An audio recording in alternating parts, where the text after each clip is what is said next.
අද අපි සූදානම් වෙන්නේ මෙන්න මේ උපකරණ කීපයකින් ලස්සන සංගීත භාණ්ඩයක් හදන්නයි බැලුන් එක ගත්තා.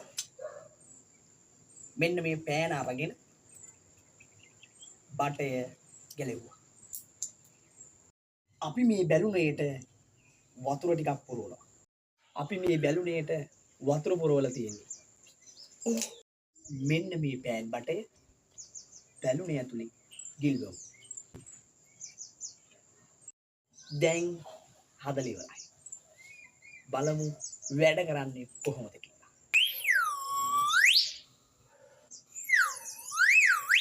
පෑන් බටේ ජල කඳ ඉහළ පහළ යනවා පේනවා.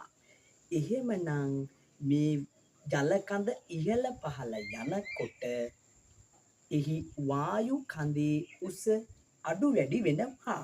වායු කඳේ උස අඩු වැඩි වෙන හින්දා අපි සුළං පහරක් මේකට පිම්බාම ඒ අණුව වායු කඳ කම්පණය වීමක් වෙනවා. එහෙමයි මෙන්න මේ පුංචි උපකරණෙන් හඬ නිපද වෙන්නේ.